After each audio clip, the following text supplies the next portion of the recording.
साक्षी सब रजिस्ट्रार के साक्षी सब रजिस्ट्रार के खैरपुर नाथन शाह में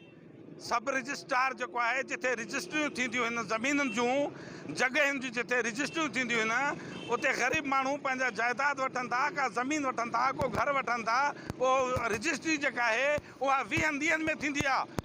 भला महीनो लॻे 1.5 महीनो लॻे पर जंहिंखे 14 महीना थी विया आहिनि ऐं सब रजिस्ट्रार जेको आहे उहो अचे थो 15 ॾींहं इन शइ जो नोटिस वरितो वञे त एॾी वॾी नाइंसाफ़ी महीने वारी रजिस्ट्री खे 14 महीना छो थिया आहिनि ऐं लखे करोड़े रुपया ही पंहिंजा बब पिया था भरनि पैसा बि वठी वञनि ऐं ग़रीब वीचारा दरबदर आहिनि ऑफिसनि जा रोज़ असां चकर काटे काटे थकिजी पिया आहियूं इन खां वधीक नाइंसाफ़ी थींदी कहिड़ो इंसाफ़ आवाम खे मिलंदो केरु थो चए त इंसाफ़ थो मिले माण्हुनि खे त सब रजिस्ट्रार जेको अॻियो रखियो वियो शाम जो 5 बजे 6 बजे ताईं ईंदो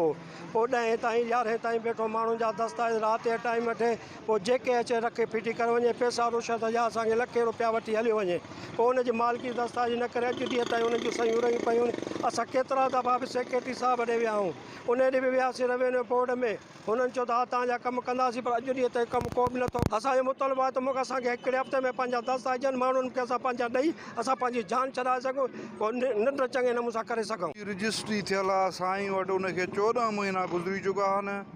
11,000 रुपया अर्जेंट जा पैसा मूंखां वरिता विया 11,000 रुपया ॾिना आहिनि अॼु ताईं उहा रजिस्ट्री मुंहिंजी वापसि न थी अचे अहिड़ा असां अहिड़नि रजिस्ट्रारनि खां छो फाथा आहियूं असां कहिड़ी ग़लती असांखां ॾोह असांखां कहिड़ो थियो आहे जो असांखे एॾी वॾी रेवेन्यू वारा सज़ा पिया था ॾियनि छाजे करे अञा ताईं असांखे कागज़ नथा मिला वञनि महिरबानी करे असांजो इंसाफ़ कयो वञे जे न थियो त असां अॻिते अञा पंहिंजो दाइरो वधाईंदासीं सो असांजो इहो ई मुतालबो आहे त जेके असां जाइज़ कम आहिनि असांखां पैसा भरता विया आहिनि ऐं असांजो जेको कमु जाइज़ आहे असांखे ॾिनो वञे ऐं असांखे परेशानी खां बचाए वञे साक्षी सब रजिस्ट्रार के साक्षी सब